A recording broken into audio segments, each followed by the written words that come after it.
بسم الله الرحمن الرحيم. الحمد لله الذي أنزل على عبده الكتاب ولم يجعل له عوجا، والصلاة والسلام على محمد بن عبد الله وعلى آله حزب الله، ما بعد. فيقول الله سبحانه وتعالى في محكم تنزيل والفرقان المجيد بعد أعوذ بالله من الشيطان الرجيم. بسم الله الرحمن الرحيم. إنا أعطيناك الكوثر فصل لربك وانحر إن شانئك هو الأبتر. صدق الله العلي العليم. وقال النبي صلى الله عليه وسلم: إذا أراد الله بعبد خيرا استعمله. فقيل: كيف يستعمله يا رسول الله؟ فقال: يوفقه لعمل صالح قبل الموت، أو كما قال عليه الصلاة والسلام. رواه الترمذي. விண்ணிலே விண்மீன்களையும் மண்ணிலே மட்டிலா ஜீவராசிகளையும் படைத்து பரிபாலித்து போஷிக்கக்கூடிய ஏக வல்லன் அல்லாஹ் ஒருவனுக்கே போல அனைத்தும் அல்ஹம்துலில்லாஹ் சும்ம அல்ஹம்துலில்லாஹ். மனிதர்கள் வழிகாட்டி இருந்து கொண்டிருக்கக்கூடிய சமயம் மனிதர்களுக்கு இது ஹக் இது பாத் என்பதை விளங்கப்படுத்துவதற்காக வேண்டி குர்ஆனையும் நுபுவத்தையும் ரிசாலத்துவத்தையும் கொடுத்து அனுப்பப்பட்ட எங்களுடைய காரூணிய ஸல்லல்லாஹு அலைஹி வஸல்லம் அவர்கள் மீதும் இன்னும் அவர்களுடைய குடும்பத்தார்கள் தோழர்கள் எவர்களெல்லாம் நபியுடைய சுன்னாக்களையும் வழிமுறைகளையும் அடியொட்டி பின்பற்றி வாழ்ந்து கொண்டிருக்கின்றார்களோ, கியாமத்து பரியந்தம் வரைக்கும் யாரெல்லாம் வாழ்வார்களோ அத்தனை உத்தமர்கள் மீதும் அல்லாஹுடைய சலாத்தனும் கருணையும் சலாமனும் இடேற்றம் உண்டாவதாக.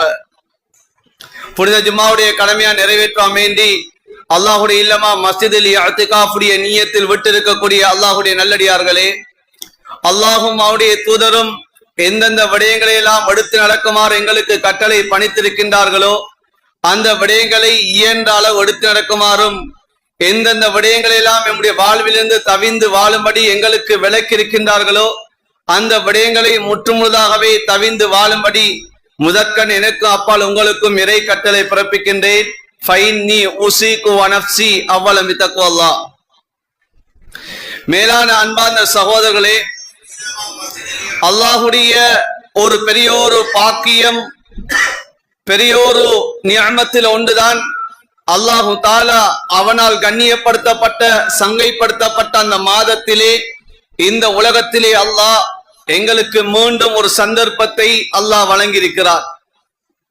இந்த உலகத்திலே வாழக்கூடிய ஒரு பாக்கியத்தை அல்லாஹ் எங்களுக்கு தந்திருக்கிறார்.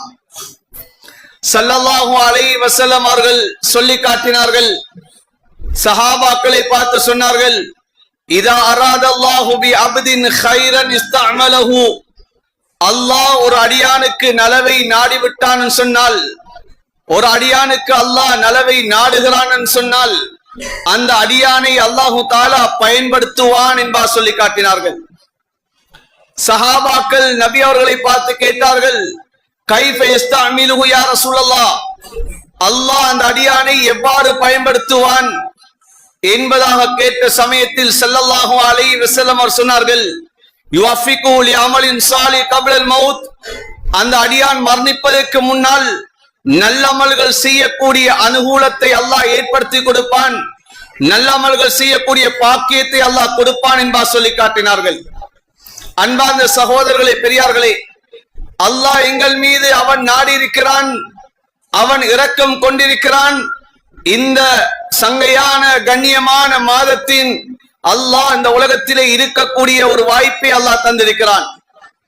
குர்ஆனிலே அல்லாஹு தஆலா சொல்கிறான், இன்ன இத்தத ஷுஹூரி இந்தல்லாஹி 12 ஷஹ்ரன் ஃபீ கிதாபில்லாஹ் யௌம ஹலகஸ் ஸமாவாதி வல் அர்த் மின்ஹா அர்பஅத்துன் ஹுரும். வானம் பூமி படைக்கப்பட்ட முதல் இந்த மாதங்களுடைய எண்ணிக்கை 12, அதிலே 4 மாதங்கள் கண்ணியப்படுத்தப்பட்ட மாதம் என்பதாக குர்ஆனிலே அல்லாஹு தஆலா கூறி காட்டுகிறான். ஸல்லல்லாஹு அலைஹி வஸல்லம் அவர்கள் இந்த 4 மாதங்கள் என்ன என்பதை தெளிவாக சொன்னார்கள். அலா இன்ன ஸமான கத் இஸ்ததாரக ஹய்யதி யௌம கலகஸ் ஸமாவாதி வல் அர்த். நபி ஸல்லல்லாஹு அலைஹி வஸல்லம் சொன்னார்கள், வானம் பூமி படைக்கப்பட்டது முதல், இந்த வானத்துடைய அந்த பூமி படைக்கப்பட்டது முதல் இந்த காலம் அதனுடைய ஓட்டத்திலே அது சென்று கொண்டிருக்கிறது. காலம் சுழன்று கொண்டிருக்கிறது. வருடத்திலே 12 மாதங்கள் இருந்து கொண்டிருக்கிறது. அதிலே மின்ஹா அர்பாத்துன் ஹுரும், 4 மாதங்களை அல்லாஹ் சங்கையான மாதங்களை ஆக்கி வைத்திருக்கிறான். சலாசும் முத்தவாலியாத், அந்த 4 மாதங்களிலே 3 மாதங்கள் அல்லாஹுவால் சங்கைப்படுத்தப்பட்ட தொடர்ச்சியாக வரக்கூடிய மாதங்களாக இருந்து கொண்டிருக்கிறது. இன்னும் ஒரு மாதம் ஜுமாதல் ஆஹிராவுக்கும் ஷாபானுடைய மாதத்துக்கு மத்தியிலே ரஜபுடைய மாதம் இருக்கிறது என்பார் ஸல்லல்லாஹு அலைஹி வஸல்லம் சொல்லி காட்டினார்கள். தொடர்ச்சியாக வரக்கூடிய அந்த மாதங்களில் ஒன்றுதான் நாம் இப்போது இருந்து கொண்டிருக்கக்கூடிய ஜுல்காதாவுடைய மாதம், அடுத்து வரக்கூடிய ஜுல்ஹிஜ்ஜாவுடைய மாதம், அதற்கு அடுத்து வரக்கூடிய முஹர்ரமுடைய மாதங்களாக இருந்து கொண்டிருக்கிறது. இந்த 3 மாதங்களும் தொடராக வரக்கூடிய மாதமாக இருந்து கொண்டிருக்கிறது. ஒரே ஒரு மாதம் ஜுமாதல் ஆஹிராவுக்கும் ஷாபானுடைய மாதத்துக்கும் இடையிலே வருகிறது. அதுதான் ரஜபுடைய மாதமாக இருந்து கொண்டிருக்கிறது. இப்போது நாம் ஜுல்காதாவுடைய மாதத்துடைய இறுதி பகுதியை அடைந்திருக்கிறோம். அடுத்த ஒரு பகுதிதான் ஜுல்ஹிஜ்ஜாவுடைய மாதத்தை நாம் எதிர்பார்த்த வண்ணமாக இருந்து கொண்டிருக்கிறோம். இன்ஷா அல்லாஹ் அடுத்த ஜும்ஆவை அடையக்கூடிய சமயம் ஜுல்ஹிஜ்ஜாவுடைய மாதத்தை அடைந்தவர்களாகத்தான் அடுத்த ஜும்ஆவை அல்லாஹு தஆலா எங்களுக்கு உலகத்திலே உயிர் வாழ்வதற்கு தௌஃபீக் செய்தால் நாம் அடைந்து கொள்வோம். அன்பான சகோதரர்களே, நாம் இந்த துல்காதாவுடைய மாதத்தில் இருந்தே நாம் அடுத்து வரக்கூடிய அந்த மாதம் இது எப்படிப்பட்ட மாதம், இந்த மாதத்தை நாம் எவ்வாறு கழிப்பது, இந்த மாதத்திலே நாம் அமல்களை எவ்வாறு அதிகமாக்கிக் கொள்வது என்பதை நானும் நீங்களும் திட்டமிட வேண்டும். அன்பான சகோதரர்களே, அடுத்து வரக்கூடிய மாதம் துல்ஹிஜ்ஜாவுடைய மாதம். இந்த மாதம் இதனுடைய மாதத்துடைய ஆரம்ப 10 நாட்களை குர்ஆனிலே அல்லாஹ் சத்தியமிட்டு கூறக்கூடிய நாட்களாக இருந்து கொண்டிருக்கிறது. வல் ஃபஜ்ர் வலயாலின் ஆஷிர் வஷ்ஷஃபி வல் வத்ர், அதிகாலை பொழுது மீது சத்தியமாக, 10 இரவுகள் மீது சத்தியமாக, இரட்டை மீது சத்தியமாக, ஒற்றை படை மீது சத்தியம் என்பதாக அல்லாஹ் தனித்தனியாக அல்லாஹ் சொல்லி காட்டுகிறான். 10 இரவுகள் என்று சொன்னால் ஜில்ஹிஜ்ஜாவுடைய மாதத்துடைய ஆரம்ப 10 இரவுகளாக இருந்து கொண்டிருக்கிறது. வஷ்ஷஃபி, இரட்டை படை மீது அல்லாஹ் சத்தியமிடுகிறான். ஸல்லல்லாஹு அலைஹி வஸல்லம் அவர்களுடைய ஹதீஸிலே வந்திருக்கிறது. நபி அவர்கள் சொன்னார்கள், இரட்டை என்பது பிறை 8 யௌமு தர்வியா என்பா சொல்லி காட்டினார்கள். வல் வத்ர், ஒற்றை மீது சத்தியமிடுகிறான். ஸல்லல்லாஹு அலைஹி வஸல்லம் அவர் சொல்லி காட்டினார்கள், ஒற்றை என்பது அது யௌமு அரஃபா, பிறை 9 அரஃபாவுடைய நாள் என்பா ஸல்லல்லாஹு அலைஹி வஸல்லம் அவர் சொல்லி காட்டினார்கள். எனவே அல்லாஹ் நாம் எதிர்நோக்க இருக்கக்கூடிய துல்ஹிஜ்ஜாவுடைய மாதத்தினுடைய அந்த 10 நாட்கள் எவ்வாறான நாட்கள் என்பதை அல்லாஹ் சொல்லி காட்டுகிறான். மாதங்களிலே சிறந்த மாதங்கள் இந்த மாதம். அதிலும் அந்த மாதத்தில் இருக்கக்கூடிய நாட்களிலும் சிறந்த நாட்கள் இருக்கிறது. அந்த நாட்கள் தான் ஜுல்ஹிஜ்ஜாவுடைய ஆரம்ப 10 நாட்களாக இருக்கிறது. ஸல்லல்லாஹு அலைஹி வஸல்லம் சொல்லி காட்டினார்கள், ஒரு மனிதன் ஏனைய காலங்களில் செய்யக்கூடிய அமல்களை விட இந்த ஆரம்ப 10 நாட்களில் செய்யக்கூடிய அமல்கள் அல்லாஹுக்கு மிக விருப்பமான அமல்கள் என்பா சொல்லி காட்டினார்கள். சஹாபாக்கள் கேட்டார்கள், யா ரசூலல்லாஹ், ஒரு மனிதன் அல்லாஹுடைய பாதையிலே சென்று ஜிஹாது செய்கிறான், அறப்போரை மேற்கொள்கிறான், இந்த அமல்களை விடவும் இந்த மாதத்திலே செய்யக்கூடிய அமல் சிறந்ததா என்பா கேட்டார்கள். ஸல்லல்லாஹு அலைஹி வஸல்லம் சொல்லி காட்டினார்கள், ஒரு மனிதன் அல்லாஹுடைய பாதையிலே ஜிஹாதுக்காக வேண்டி அவன் தன்னுடைய பொருளாதாரத்தை, தன்னுடைய ஆத்மாவை எடுத்துக்கொண்டு வெளியே செல்கிறான். அவன் அந்த யுத்தத்திலே தன்னுடைய பொருளாதாரத்தை இழந்து தன்னுடைய உயிரையும் மாய்த்து கொண்டாலே தவிர இந்த மாதத்திலே செய்யப்படக்கூடிய அமல்கள் அல்லாஹ்விடத்திலே மிக விருப்பமான அமல்கள் என்பா சொல்லி காட்டினார்கள். எனவே அன்பான சகோதரர்களே, பெரியார்களே, நாம் இந்த மாதத்தை அடைந்து விடுவோமாக இருந்தால் நாம் அந்த மாதங்களிலே இரவுடைய இபாதத்துகள், இன்னும் பகலுடைய அந்த நோன்புகளை நாம் வைத்துக் கொள்ள வேண்டும். ஹஜ்ரத் ஆயிஷா ரலியல்லாஹு தஆலா அன்ஹா அவர்கள் சொல்கிறார்கள், ஹஜ்ரத் ரசூலுல்லாஹி ஸல்லல்லாஹு அலைஹி வஸல்லம் அவர்கள் ஆரம்ப 9 நாட்கள் நபி அவர்கள் நோன்பு நோட்டிருக்கிறார்கள். எனவே அன்பான சகோதரர்களே, நாம் ஹஜ்ஜுக்கு செல்லவில்லை என்று சொன்னால், நாம் இப்போது நாம் ஊர்களில் இருப்போமாக இருந்தால், இந்த நாட்களிலே பகற்காலங்களிலே நாம் நோன்பு நோக்க வேண்டும்.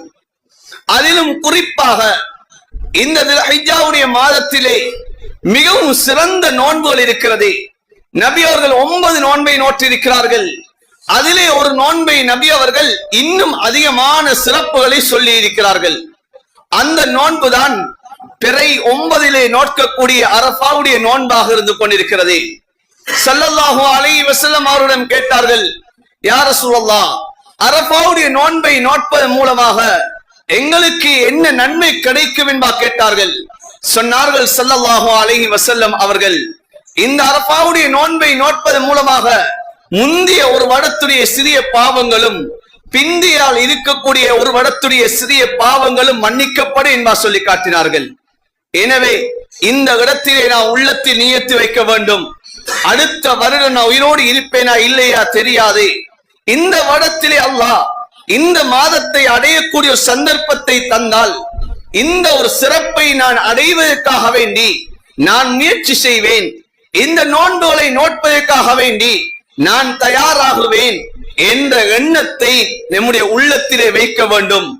அல்லாஹ் நம்முடைய ரூஹ்களை எடுத்து விட்டாலும் நாம் உள்ளத்தில் வைத்த அந்த எண்ணம், அதற்குரிய கூலிகளை அல்லாஹ் எம் அனைவருக்கும் தருவான். அன்பான சகோதரர்களே, பெரியார்களே, அடுத்த விடயம் இந்த அன்பான சகோதரர்களே, இந்த தில்ஹிஜ்ஜாவுடைய மாதத்திலே இருக்கக்கூடிய மிகப்பெரிய ஒரு அமல்களில் ஒன்றுதான், நாம் செய்யக்கூடிய அமல்களில் அல்லாஹுக்கு மிக விருப்பமான ஒரு அமல்களில் ஒன்றுதான் நாம் குர்பானியுடைய அமலாக இருக்கிறது, உதஹியாவுடைய அமலாக இருக்கிறது. இந்த 10 நாட்களும் செய்யக்கூடிய ஒவ்வொரு அமல்களும் அல்லாஹுக்கு மிக விருப்பமான அமல்கள். அதிலேயும் அல்லாஹுக்கு அந்த ஒவ்வொரு நாட்களில் செய்யக்கூடிய அமல்களில், அந்த ஒவ்வொரு நாட்களிலும் எந்தெந்த அமல்கள் அல்லாஹுக்கு விருப்பம் என்பதையும் ஸல்லல்லாஹு அலைஹி வஸல்லம் அவர்கள் சொல்லி இருக்கிறார்கள்.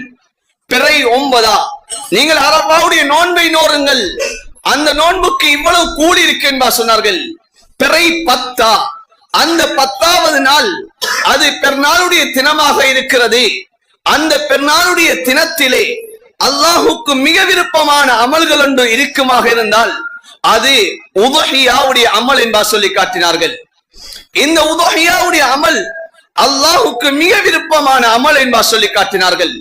ஸல்லல்லாஹு அலைஹி வஸல்லம் அவர் சொல்லி காட்டினார்கள், அந்த பிறை 10வது தினத்திலே ஒரு மனிதன் செலவழிக்கக்கூடிய அந்த செலவீனத்தில் மிக சிறந்த செலவீனம், அல்லாஹ்விடத்திலே மிக விருப்பத்துக்குரிய செலவீனம் என்று சொன்னால், அந்த நாளிலே ஒரு பிராணியை அறுத்து இரத்தத்தை ஓட்டுவது என்பார் ஸல்லல்லாஹு அலைஹி வஸல்லம் அவர் சொல்லி காட்டினார்கள். அதனாலதான் ஸல்லல்லாஹு அலைஹி வஸல்லம் அவர்கள் அந்த நாளிலே முதலாவது தொழுகையை நிறைவேற்றி குதுபா செய்து விட்டார்கள் என்று சொன்னால், நபி அவர்கள் முதலாவது செய்யக்கூடிய அமல் குர்பானுடைய அமலாக இருந்து கொண்டிருக்கும். உதுஹியாவுடைய அமலை நபி அவர்கள் செய்வார்கள். ஏன் இந்த உதுஹியாவுடைய அமல் என்பது ஒரு சரித்திரத்தை கொண்ட, ஒரு வரலாற்று படிப்பினையை கொண்ட ஒரு அமலாக இருந்து கொண்டிருக்கிறது. குர்ஆனிலே அல்லாஹ் சூரத்துல் கௌசர்லே சொல்லி காட்டுகிறான், ஃபஸல்லி லிரப்பிக வன்ஹர், உங்களை படைத்த ரப்புவை நீங்கள் தொழுது வணங்குங்கள். இன்னும் வன்ஹர், அவனுக்காக வேண்டி நீங்கள் அறுத்து பலியிடுங்க என்று அல்லாஹ் சொல்லி காட்டுகிறான். ஸல்லல்லாஹு அலைஹி வஸல்லம் அவர்கள் சஹாபாக்களை பார்த்து இந்த உதுஹியாவுடைய அமலை தூண்டுவார்கள்.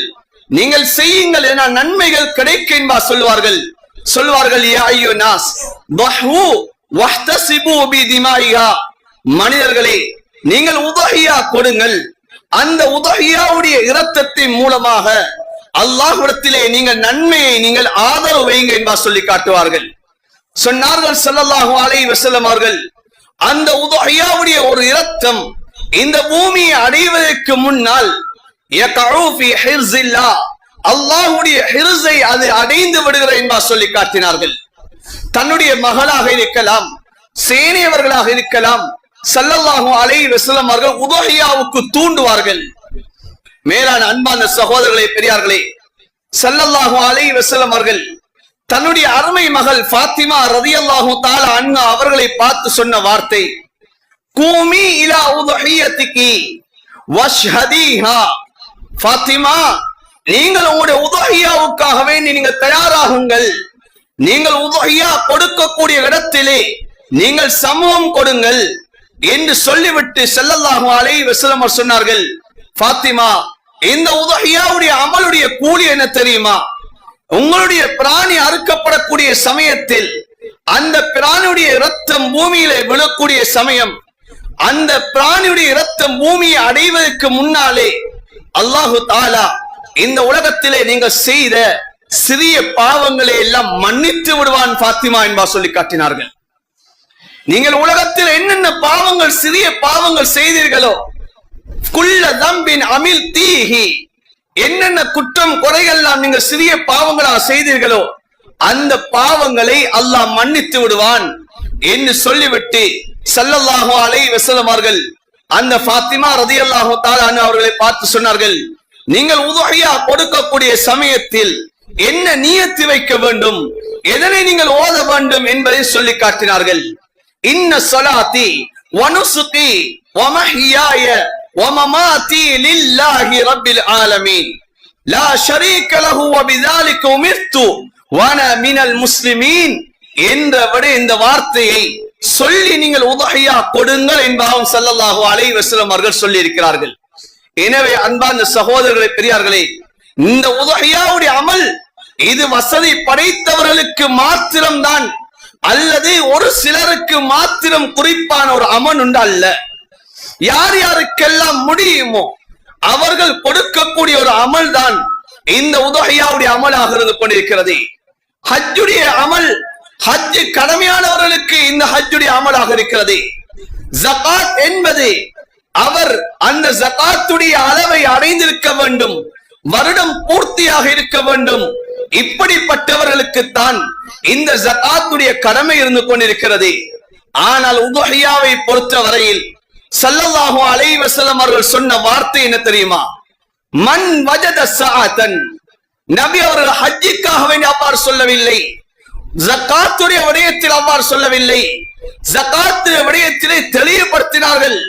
ஒரு மனிதனுக்கு எவ்வளவு ஜகாத்து கடமை, ஒரு மனிதன் எவ்வளவு நிசாபை அடைய வேண்டும், தங்கமாக இருந்தால் என்ன, வெள்ளியாக இருந்தால் என்ன, ஆடு மாடு ஒட்டகமாக இருந்தால் அவன் எவ்வாறு ஜகாத்து கொடுக்க வேண்டும், அவன் வியாபார பொருளாக இருந்தால் அவன் எவ்வளவு நிசாபை அடைய வேண்டும், அவனின் ஜகாத்தை எவ்வளவு கொடுக்க வேண்டும் என்பதெல்லாம் தெளிவுபடுத்திய ஸல்லல்லாஹு அலைஹி வஸல்லம் அவர்கள் இந்த உதுஹியாவுடைய விடயத்திலே நபி அவர்கள் எவ்வாறு சொன்னார்கள்? மன் வஜத ஸஆதன், யாருக்கு உதுஹியா கொடுப்பதற்கு வசதி இருக்குமோ, அதனை கொடுப்பதற்கு யார் சக்தி பெறுகிறார்களோ அவர்கள் இந்த உதுஹியாவை நிறைவேற்றட்டும் என்று சொல்லிவிட்டு நபி அவர்கள் சொன்னார்கள், மன் வஜத ஸஆதன் லா யுضஹிய ஃபலம் யுضஹி ஃபலா யஹ்துர் முஸல்லானா. நபி ஸல்லல்லாஹு அலைஹி வஸல்லம் அவர்கள் சொல்லி காட்டினார்கள், யாருக்கு உதுஹியா கொடுப்பதற்கு சக்தி இருந்து வசதிகள் இருந்தும் யார் உதுஹியா கொடுக்கவில்லையோ, உதுஹியா கொடுக்க வேண்டும் என்ற எண்ணமும் யாரிடம் இல்லையோ, அவர்கள் ஃபலா யஹ்துர் முஸல்லானா, எங்களுடைய தொழும் இடங்களுக்கு அவர்கள் வர வேண்டாம் என்பா சொல்லி காட்டினார்கள். இது ஹாக்கிமிலே பதிவு செய்யப்பட்ட ரிவாயத், இப்னு மாஜாவிலே வந்திருக்கிறது. ஸல்லல்லாஹு அலைஹி வஸல்லம் சொன்னார்கள், ஃபலா யக்ரபன்ன முஸல்லானா, அவர்கள் எங்களுடைய தொழும் இடத்துக்கு நெருங்க வேண்டாம் என்பா ஸல்லல்லாஹு அலைஹி வஸல்லம் சொல்லி காட்டினார்கள். எனவே அன்பான சகோதரர்களே, பெரியார்களே, கால காலமெல்லாம் இவர்கள் மாத்திரம்தான் உதுஹியா கொடுக்க வேண்டும், இவர்கள் தான் வசதி உள்ளவர்கள், இவர்கள் தான் உதுஹியா கொடுக்க வேண்டும் என்பதாக நாம் உள்ளத்திலே எண்ணி இருக்கிறோம். ஆனால் வாழ்க்கையிலே நாம் எத்தனை பேர் இந்த உதுஹியாவை கொடுக்க வேண்டும் என்பதற்காக வேண்டி, இதற்காக வேண்டி நாம் முயற்சிகள் செய்கிறோம். அன்பான சகோதரர்களே, இந்த நன்மைகளை நாமும் அடைய வேண்டும் என்ற ஒரு எண்ணம் எங்களுடைய உள்ளத்திலே நாம் எவ்வளவு எடுத்திருக்கிறோம்? இந்த சிறப்பை வாழ்க்கையிலே நான் அடையக்கூடாதா? இந்த வாழ்க்கையிலே இந்த சிறப்பை நான் அடைந்து கொள்ள கூடாதா? நம்முடைய வாழ்க்கையிலே நாம் எத்தனையோ வரலாறுகளை கேட்கிறோம். 19 வருடங்கள், 32 வருடங்கள். இந்த வருடம் ஒருவர் ஹஜ்ஜுக்கு செல்கிறார். 19 வருடங்கள் சேமித்த சல்லியை எடுத்துக்கொண்டு ஹஜ்ஜுக்காக வேண்டி போகிறார். சென்ற வருடம் 32 வருடங்கள் சேகரித்த சல்லியை எடுத்துக்கொண்டு ஒரு தாய் வயதான நிலைமையிலே ஹஜ்ஜுக்கு செல்கிறார்கள். ஆனால் நாம் எங்களிலே இந்த உதவியா கொடுப்பதற்காக வேண்டி நாம் எவ்வளவு இதற்காக வேண்டி தயாராக இருக்கிறோம்? நாம் நினைக்கிறோம் இந்த உதவியா என்பது இது பெரும் கோடீஸ்வரர்களாக இருக்க வேண்டும், அவர்கள் மாடி வீட்டிலே இருக்க வேண்டும், வாகனங்கள் இருக்கக்கூடியவர்களுக்குத்தான் இது கடமை என்பதாக நினைத்துக் கொண்டிருக்கிறோம். அவர்கள் மாத்திரம்தான் இதனுடைய நன்மைகளை அடைவார்கள், அறுத்தால் எங்களுக்கும் ஒரு பங்கு வரும் என்ற எதிர்பார்ப்புடன் இருந்து கொண்டிருக்கிறோம். இவ்வாறே மௌத்து வரைக்கும் இருந்துவிடக் கூடாது. அன்பான சகோதரர்களே, நானும் ஒரு நன்மையை அடைந்து கொள்ள வேண்டும், எனக்கும் இந்த ரப்புடைய அந்த பொருத்தம் கிடைக்க வேண்டும், இந்த ரப்புடைய அந்த நெருக்கத்தை நான் அடைந்து கொள்ள வேண்டும். அல்லாஹ்வால் விரும்பப்பட்ட ஒரு அமலை நானும் ஒரு பங்குதாரியாக நான் செய்ய வேண்டும் என்பதை நான் உள்ளத்திலே உறுதி எடுக்க வேண்டும். ஒவ்வொரு வருடத்திலும் ஒரு நாளைக்கு நான் ஒரு 100 ரூபாய் வீதம் நான் சேகரமாக்கி வந்தாலும் 365 நாட்களிலே நான் ஒரு 35,000 ரூபாய்க்கு மேலால் என்னுடைய சேமிப்பு ஏற்பட்டு விடும். அன்பான சகோதரர்களே, ஒரு ஆட்டை கொடுப்பது சாதாரணமாக ஒரு 30-40 ரூபாய்க்கு இடையிலேதான் ஒரு ஆடுடைய விலையாக இருந்து கொண்டிருக்கிறது. அப்படி இல்லையா, ஒரு மாட்டிலே 7 பங்குகள் இருந்து கொண்டிருக்கிறது.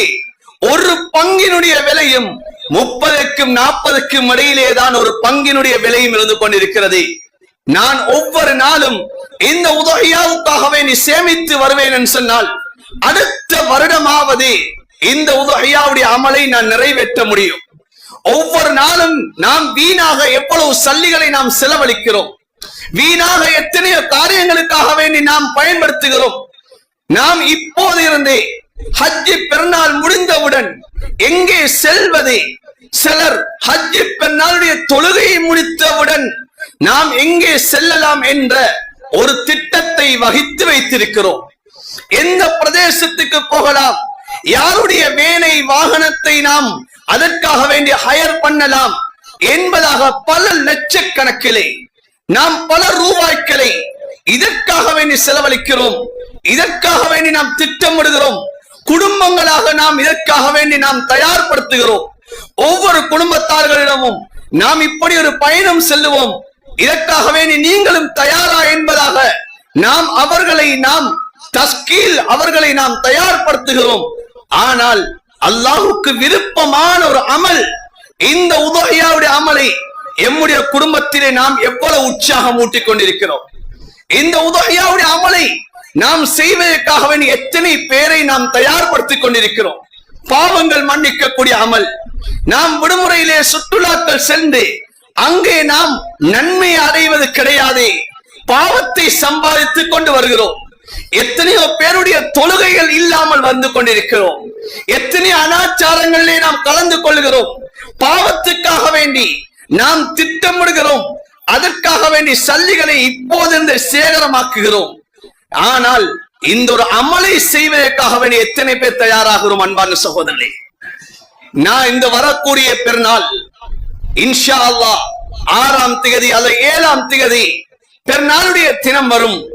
ஆனால் வருவதற்கு 2 கிழமைகள் 3 கிழமைகளுக்கு முன்னதாகவே, சிலர் மாத கணக்குக்கு முன்னதாகவே நாம் எத்தனை பேர் வேன்களை வாகனங்களை ஹயர் பண்ணி நாங்கள் அந்த தினத்திலே நாங்கள் தொழுகையை முடித்தவுடன் இந்த இடத்துக்கு போக வேண்டும் என்பதாக நாங்கள் ஹயர் பண்ணி வைத்திருக்க கூடியவர்களும் இருக்கிறோம். அதற்காக வேண்டிய குடும்பங்களை தயார் பண்ணியவர்கள் இருக்கிறோம். இப்படிப்பட்டவர்கள் நன்றாக விளங்க வேண்டும். இந்த அமல் இது எனக்கு நன்மை பயக்கக்கூடிய அமல் அல்ல, இது எனக்கு நன்மை வரக்கூடிய செயல் அல்ல. என்னுடைய வாழ்க்கையிலே ஒரு தடவையாவது இந்த உதவியாவுடைய அமலுக்காக வேண்டி நான் தயாராக வேண்டும். இந்த உதவியாவுடைய அமலுக்காக வேண்டிய இந்த குடும்பங்களை நாம் இதற்காக வேண்டி ஒன்று சேர்க்க வேண்டும். ஒரு பயணம் மேற்கொள்வதாக இருந்தால் 1 லட்சம் ரூபாய் அல்லது 1.5 லட்சம் ரூபாய்களை செலவழிக்கிறோம். அந்த 1.5 லட்சம் ரூபாய்க்குள்ளால் ஒரு சிறிய ஒரு மாட்டை அறுக்க முடியுமா? அன்பான சகோதரர், 7 குடும்பங்கள் 7 பொறுப்புதாரிகள் ஒன்று சேர்ந்தாவது ஒரு மாட்டை அறுத்து கொடுத்தால் அன்றைய நாளில் கிடைக்கக்கூடிய நன்மை எம்முடைய சேலத்திலே அதை மிதமாக ஆகிவிடும். அன்பான சகோதரர்களே, இதற்காக நாம் திட்டமிடுவோம். நாம் சுற்றுலா போக வேண்டாம் என்று சொல்லவில்லை. ஆனால் அதை விட அதற்காக வேண்டி செலவழிக்கக்கூடிய சல்லியை விட இது எவ்வளவு முக்கியத்துவம் என்பதை சொல்ல வருகிறேன். இது அல்லாஹுக்கு மிக விருப்பமான அமல் என்பதை நாம் விளங்க வேண்டும். நாம் சல்லிகள் இல்லை, இதற்கு நான் வசதி இல்லை, இதற்கு நான் தகுதியானவன் இல்லை என்பதாகத்தான் எங்களில் ஒவ்வொருத்தரும் நாம் சொல்லிக் கொண்டிருக்கிறோம். எங்களில் அதிகமானவர்கள் இதைத்தான் நினைத்துக் கொண்டிருக்கிறோம். இதற்கு நான் தகுதியற்றவன் என்பா சொல்லுகிறோம். அதற்காக வேண்டித்தான் ஸல்லல்லாஹு அலைஹி வஸல்லம் அவர்கள் ஒட்டகமாக இருந்தாலும் சரி, மாடாக இருந்தாலும் சரி, நீங்க 7 பேர் சேர்ந்த அந்த மாட்டை ஒட்டகத்தை கொடுக்க முடியும். ஆடாக இருந்தால் ஒரு நபர் அந்த ஆட்டை கொடுக்க முடியும் என்பா ஸல்லல்லாஹு அலைஹி வஸல்லம் அவர்கள் இலவுபடுத்தி காட்டியிருக்கிறார்கள். நபி அவர்கள் வாழ்க்கையிலே கொடுத்த குர்பானி ஆடாக இருந்து கொண்டிருக்கிறது. அதனால்தான் ஸல்லல்லாஹு அலைஹி வஸல்லம் அவர்கள் சொன்னார்கள், கைருல் உதுஹியா அல் கப்ஷ். நபி அவர்கள் சொன்ன ஹதீஸ் திருமிதி ஷரீஃபிலே பதிவு செய்யப்பட்டிருக்கிறது. நீங்கள் கொடுக்கக்கூடிய உதுஹியாக்களில் சிறந்த உதுஹியா ஆடு என்பதாக ஸல்லல்லாஹு அலைஹி வஸல்லம் சொல்லி காட்டினார்கள். நபி அவர்கள் வாழ்க்கையிலே நபி அவர்கள் கொடுத்த குர்பானிகள், அது ஆடுகளை நபி அவர்கள் விரும்பி கொடுப்பார்கள். நபி ஸல்லல்லாஹு அலைஹி வஸல்லம் அவர்கள் அந்த குர்பானுடைய பிராணியை தெரிவு செய்யக்கூடிய சமயத்திலே அந்த குர்பானுடைய பிராணியை கூட அழகான பிராணியாக இருக்க வேண்டும் என்பதை நபி அவர்கள் விரும்பி இருக்கிறார்கள். ஸல்லல்லாஹு அலைஹி வஸல்லம் அவர்கள் எந்த பிராணியை குர்பானி கொடுத்தார்கள் என்ற விடயத்திலே புகாரி ஷரீஃபிலே வரக்கூடிய ஹதீஸ் ஹஜ்ரத் அனஸ் பின் மாலிக் ரலியல்லாஹு தஆலா அறிவிக்கிறார்கள், ஸல்லல்லாஹு அலைஹி வஸல்லம் அவர்கள் கொடுத்த குர்பானியுடைய பிராணி எப்படிப்பட்ட பிராணி தெரியுமா? நபி அவர்கள் 2 ஆட்டை குர்பானியாக கொடுத்தார்கள். அந்த 2 ஆடுகளும் கொம்புகள் உள்ள ஆடாக இருந்தது. அந்த ஆட்டினுடைய நிறம் வெள்ளை நிறம் அதிகமானதாகவும் கருப்பு நிறம் குறைந்ததாகவும், அந்த கருப்பு நிறம் அது கண் புருவத்திலே கொஞ்சம் கருப்பாகவும், அந்த ஆட்டினுடைய வாயிலே சுற்றி வர கருப்பாகவும், அதனுடைய கால்களிலே சில இடங்களிலே கருப்பாகவும், இப்படி இருக்கக்கூடிய அந்த ஆட்டை ஸல்லல்லாஹு அலைஹி வஸல்லம் அவர்கள் தெரிவு செய்து அந்த ஆட்டை நபி அவர்கள் தன்னுடைய கையினாலே அந்த ஆட்டினுடைய கழுத்து பக்கமாக தன்னுடைய காலை வைத்து ஸல்லல்லாஹு அலைஹி வஸல்லம் அவர்கள் அறுத்தார்கள். சஹாபாக்கள் பார்த்துவிட்டு நபி அவர்கள் என்ன வார்த்தை சொல்லி அறுத்தார்கள், நபி அவர்கள் எப்படி அறுத்தார்கள் என்ற விடயத்தை கூட ஹதீஸிலே பதிவு செய்து வைத்திருக்கிறார்கள். பிஸ்மி சொல்லி அறுத்தார்கள், அல்லாஹு அக்பர் அல்லாஹு அக்பர் என்று சொல்லி தக்பீர் சொல்லிக் கொண்டு நபி அவர்கள் அறுத்தார்கள் என்பதாக ஸல்லல்லாஹு அலைஹி வஸல்லம் அவர்கள் பார்த்த விடயத்தை சஹாபாக்கள் சொல்லுகிறார்கள் சொன்னால் இது எவ்வளவு விரும்பத்தக்க அமலாக இருந்து கொண்டிருக்கிறது. ஹஜ்ரத் ஃபாத்திமா ரலியல்லாஹு தஆலா அன்ஹா, ஹஜ்ரத் அலி ரலியல்லாஹு தஆலா அன்ஹு அவர்கள், ஹஜ்ரத் அலி ரலியல்லாஹு தஆலா அன்ஹு அவர்களுடைய வாழ்க்கையிலே சிரமங்கள் கஷ்டங்கள் இருந்தது. அந்த கஷ்டங்கள் சிரமங்களின் காரணமாக தன்னுடைய வாப்பாவிடம் சென்று ஏதாவது உதவிகளை வாங்கி வாருங்கள் என்று சொல்லி தன்னுடைய மனைவி ஃபாத்திமாவை அனுப்பிய வரலாறுகள் எங்களுக்கு தெரியும். ஆனாலும் ஸல்லல்லாஹு அலைஹி வஸல்லம் அவர்கள் இந்த ஃபாத்திமா தன்னுடைய மகளை பார்த்து சொன்ன வார்த்தை என்ன? நீங்கள் மகளே உதுஹியாவுக்காக வேண்டி நீங்க தயாராகுங்கள் என்பா சொன்னார்கள். அன்பான சகோதரர்களே, நாம் நபியுடைய வரலாறை படித்திருக்கிறோம். ஒரு பிறையை பார்த்தோம், அங்கே நெருப்பு எரியவில்லை. 2வது பிறையை பார்த்தோம், நெருப்பு எரியவில்லை. 3வது பிறையை பார்த்தோம், அங்கே நெருப்பு எரியவில்லை. நபியுடைய கடைசி காலம், நபி அவர்களுடைய கடைசி தினங்கள், அந்த தினத்திலே வீட்டிலே பத்த வைப்பதற்கு கூட அந்த விளக்குக்கு எண்ணெய் கூட கிடையாது. அதை பக்கத்து வீட்டிலே இரவலாக வாங்கிய வரலாறை நாம் அறிந்து வைத்திருக்கிறோம். நபி அவர்கள் கடைசி கட்டத்திலே தன்னுடைய கேடயத்தை ஒரு யகூதியிடம் அடகு வைத்த வரலாறை நாம் விளங்கி வைத்திருக்கிறோம்.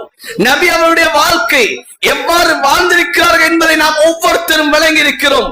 ஆனாலும் ஸல்லல்லாஹு அலைஹி வஸல்லம் அவர்கள் இந்த உதுஹியாவை எவ்வாறு நிறைவேற்றியிருக்கிறார்கள்? நாம் அந்த வாழ்க்கையை நாம் எங்கே வாழ்ந்து கொண்டிருக்கிறோம் அன்பான சகோதரர்களே? அந்த சிரமத்தை நாம் வாழ்க்கையில எப்படி நாம் அனுபவித்திருக்கிறோமா? நபி அவர்கள் பட்ட அந்த கஷ்டங்களை இன்று நாம் நம்முடைய வாழ்க்கையில கண்டிருக்கிறோமா? அந்த சஹாபாக்கள் பட்ட கஷ்டங்களை நம்முடைய வாழ்க்கையிலே நாம் அனுபவித்திருக்கிறோமா? நாம் இன்று அல்லாஹ்வுடைய கிருபையினால் நாம் இன்று சந்தோஷமாக நிம்மதியாக வாழ்ந்து கொண்டிருக்கிறோம். ஏதோ நம்முடைய வாழ்க்கையிலே அந்த வாழ்க்கை செல்லக்கூடிய அமைப்பை அல்லாஹ் ஏற்படுத்தி தந்திருக்கிறான். ஆனாலும் நாம் இந்த அமல்களை அல்லாஹ்வுக்காக வேண்டி வருடத்திலே ஒரு முறை இந்த அமலை செய்வதற்கு நாம் கஞ்சப்பட்டவர்களாக நாம் இருந்து கொண்டிருக்கிறோம். இந்த அமலை செய்வதற்கு நாம் பின்னாகி கொண்டிருக்கிறோம். நாம் இதனை ஒரு சாராருக்கு மாத்திரம் உரிய ஒரு அமல், எமக்கு பங்கு வந்தால் போதும் என்ற அமைப்பை நாம் ஏற்படுத்தியிருக்கிறோம். இந்த வருடமும் அவ்வாறாகிவிடக் கூடாது. லட்சக்கணக்கிலே நாம் உடுப்புகளை வாங்குகிறோம், லட்சக்கணக்கிலே நாம் இதற்காக வேண்டி பிறநாளை கொண்டாடுவதற்காக வேண்டி செலவழிக்கிறோம். ஆனால் ஒரு 30,000 40,000 ரூபாய் இவைகளை எடுத்து அல்லாஹ்வுடைய இந்த நன்மை அடைந்து கொள்வதற்காக வேண்டி நாம் இதனை ஏற்படுத்தக் கூடாதா? ஸல்லல்லாஹு அலைஹி வஸல்லம் அவர்கள் சஹாபாக்களை பார்த்து சொன்னார்கள், இந்த உதஹியாவுடைய அமலை நீங்கள் செய்யுங்க என்று சொன்னார்கள். சஹாபாக்கள் கேட்டார்கள், யா ரசூலல்லாஹ் மா ஹிய அலாஹி, இந்த உதஹியா என்று சொன்னால் என்ன யா ரசூலல்லாஹ் என்று கேட்டார்கள். சஹாபாக்களை பார்த்து நபியர் சொன்ன வார்த்தை, சுன்னத்து அபீக்கும் இப்ராஹிம் அலைஹிஸ்ஸலாம், இது உங்களுடைய தந்தை இப்ராஹிம் அலைஹிஸ்ஸலாம் அவர்களுடைய சுன்னா. இப்போ சஹாபாக்கள் மீண்டும் கேட்டார்கள், ஃபமா லனா யா ரசூலல்லாஹ், இந்த உதஹியா கொடுப்பதன் மூலமாக எங்களுக்கு என்ன கிடைக்கும், எந்த நன்மை வரும் என்பா கேட்டார்கள். நபி அலைஹிஸ்ஸலாத்து வஸ்ஸலாம் அவர் சொன்னார்கள், பிகுல்லி ஷஅரத்தின் ஹஸனா, ஒவ்வொரு அந்த உதஹியாவுடைய பிராணியில் இருக்கக்கூடிய ஒவ்வொரு முடிக்கு பகரமா நன்மை கிடைக்கும் என்பா சொன்னார்கள். சஹாபாக்கள் மீண்டும் கேட்டார்கள், ஃபஸ்ஸூபு யா ரசூலல்லாஹ், அப்படி என்று சொன்னால் செம்பரி ஆடு இருக்கிறதே, அந்த செம்பரி ஆட்டு அது முடிகள் அதிகமானதாக இருக்கும் யா ரசூலல்லாஹ், அந்த ஆட்டை அறுத்தாலும் எங்களுக்கு இதே நன்மை கிடைக்குமா? நபி அவர் சொன்னார்கள், பிகுல்லி ஷஅரத்தின் மின ஸூபி ஹஸனா, செம்பரி ஆடாக இருந்தாலும் சரி அதனுடைய ஒவ்வொரு முடிக்கு பகரமாக உங்களுக்கு நன்மை கிடைக்கும் என்பா சொல்லி காட்டினார்கள். இன்னும் ஒரு ஹதீஸ் தபரானிலே பதிவு செய்யப்பட்டிருக்கிறது.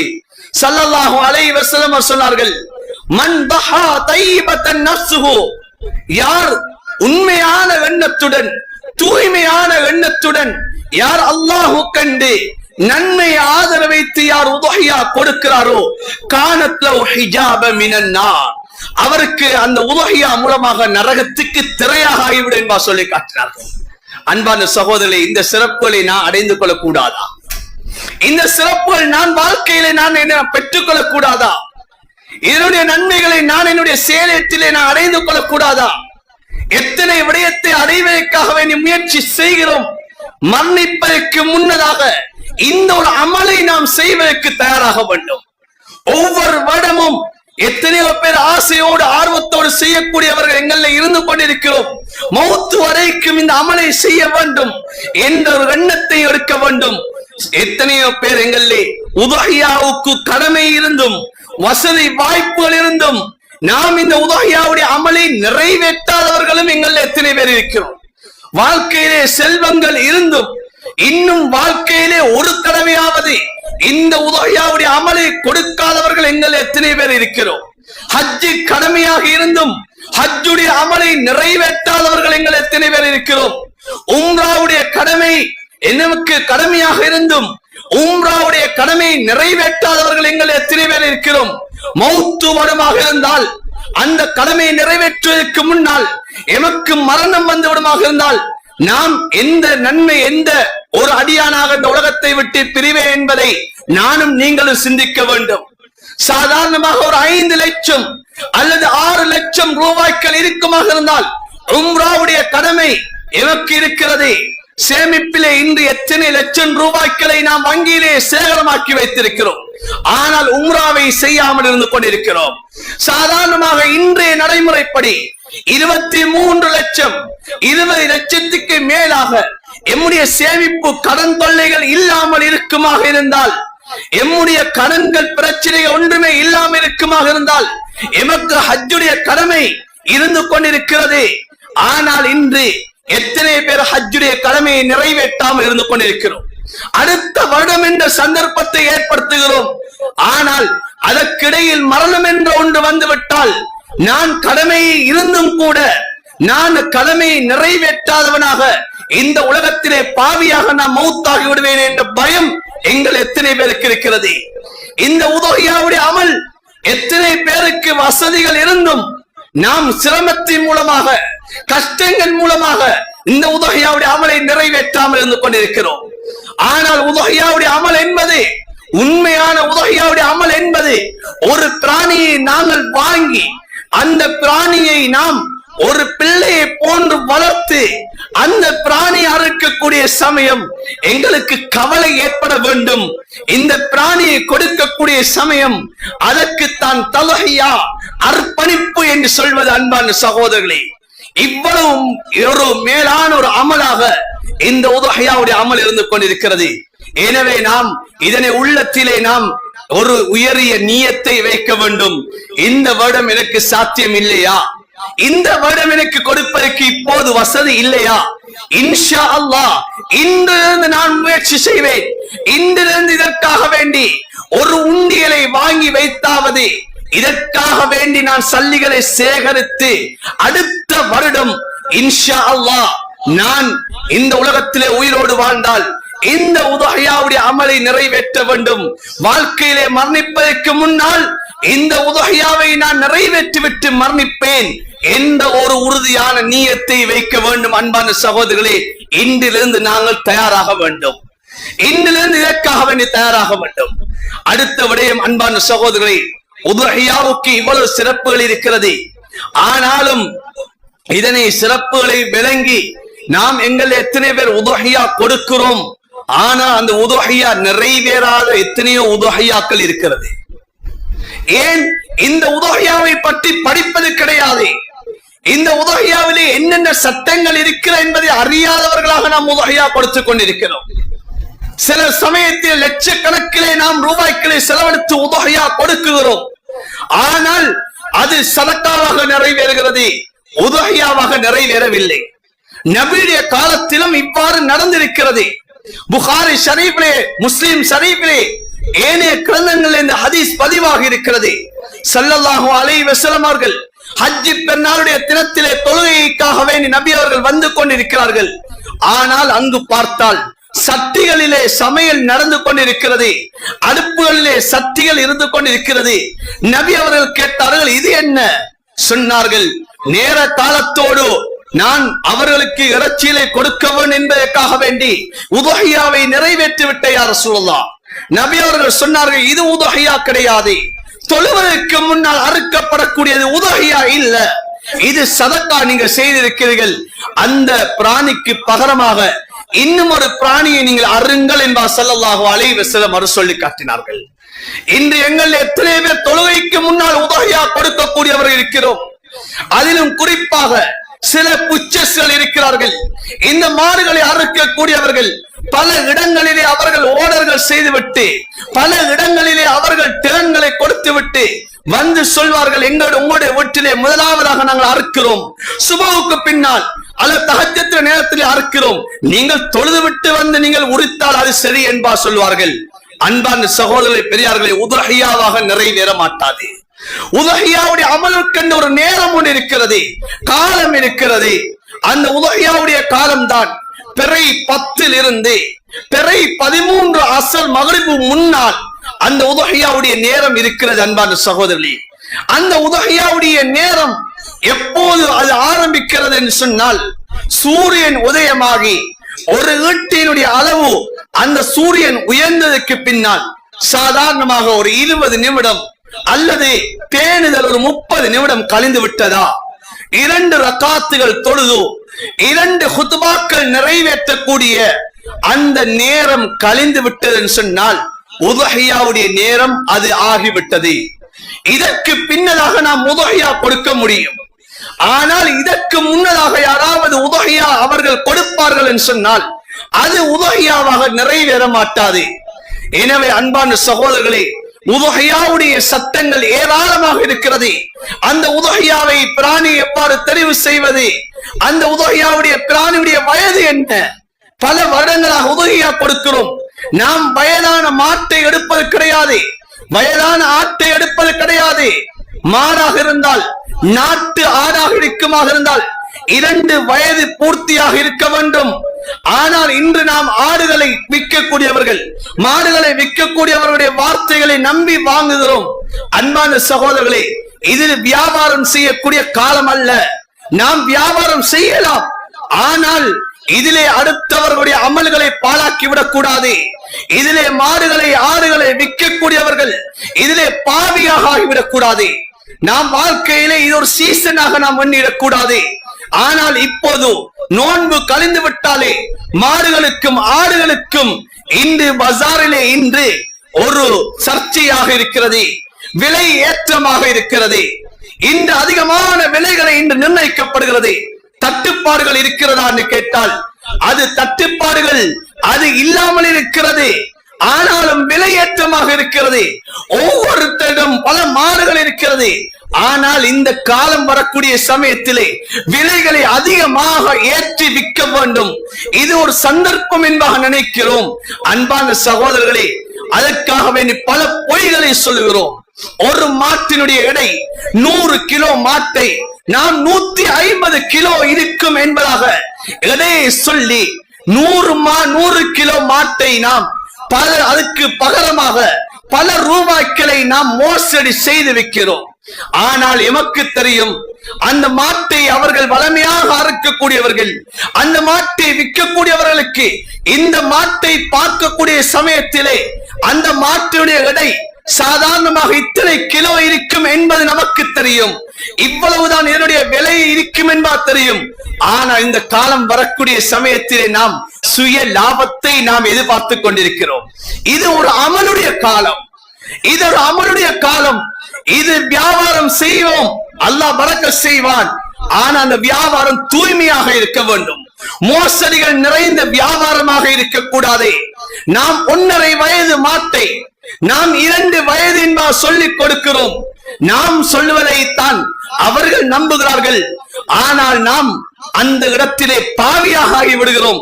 எமக்கு அந்த ரூபாய்கள் அது பரக்கத்தாக இருக்க மாட்டாது.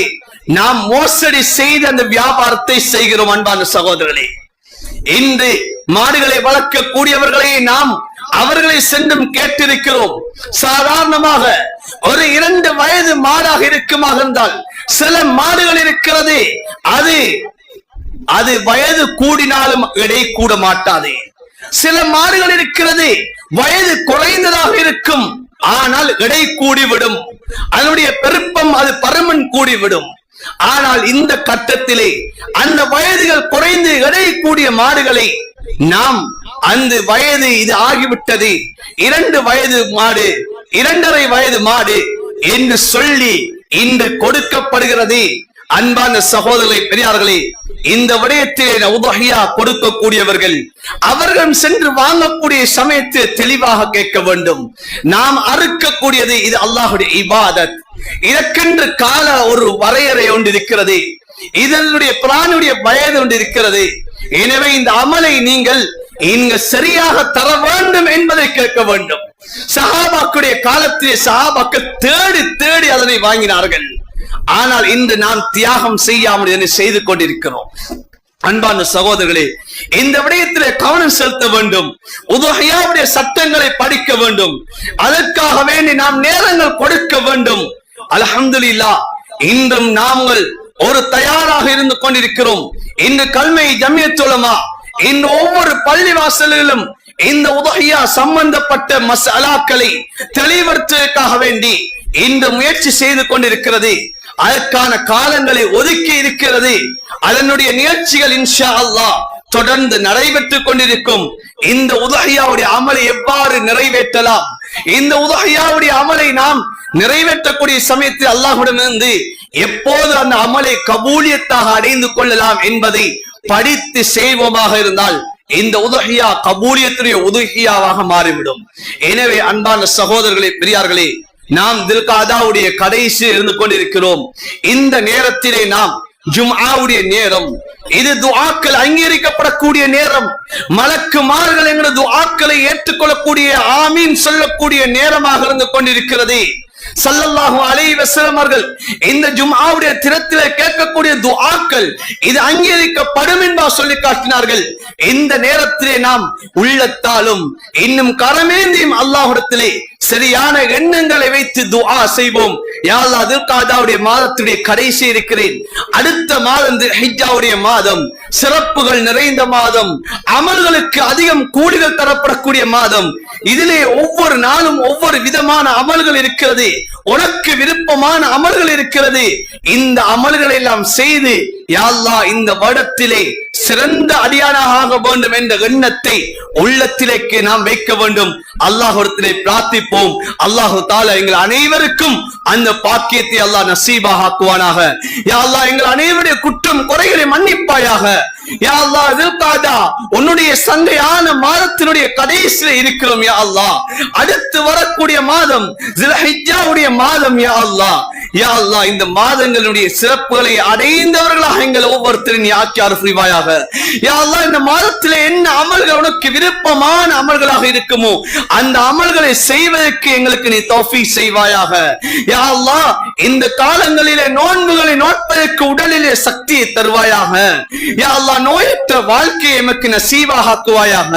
யா அல்லாஹ், குறிப்பாக அரஃபாவுடைய நோன்பை நோட்பதற்கு நீ தௌஃபீக் செய்வாயாக. உதஹியாவுடைய அமல்களை நிறைவேற்ற நீ தௌஃபீக் செய்வாயாக.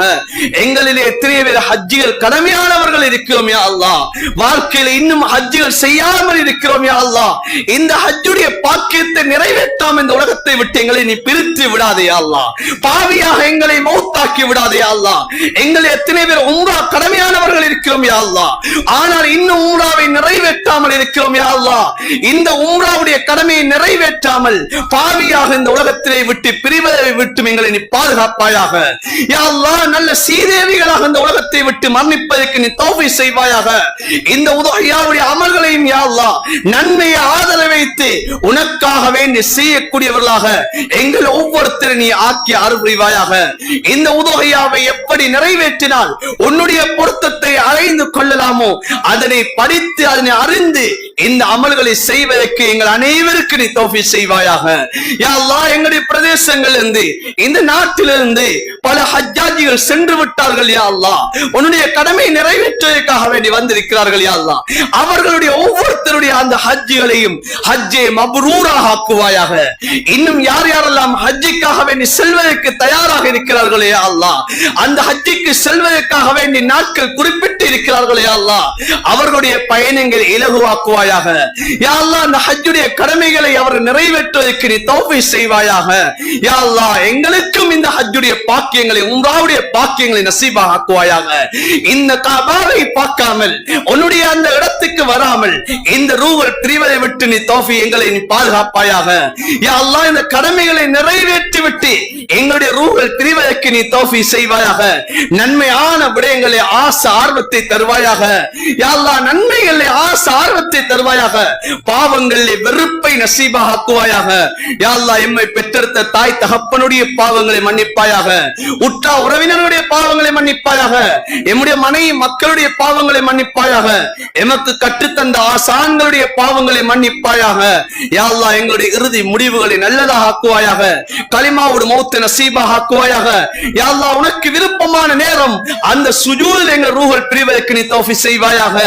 யா அல்லாஹ், எந்த நாளிலே வஃபாத்தானால் எங்களுடைய கபருடைய வேதனை குறைக்கப்படும் என்பா ஸல்லல்லாஹு அலைஹி வஸல்லம் அவர் சொன்னார்களோ அந்த வெள்ளிக்கிழமை இரவு, அந்த வெள்ளிக்கிழமை நாள் எங்களுடைய ரூஹல் பிரிவதற்கு நீ தௌஃபீக் செய்வாயாக. எந்த இடத்திலே வஃபாத்தானால் உன்னுடைய ஹபீப் ஸல்லல்லாஹு அலைஹி வஸல்லம் அவர்களுடைய அந்த ஷஃபாஅத்தை பெற முடியுமோ அந்த மதீனத்து மண்ணில் எங்களுடைய ரூஹல் பிரிவதற்கு நீ தௌஃபீக் செய்வாயாக.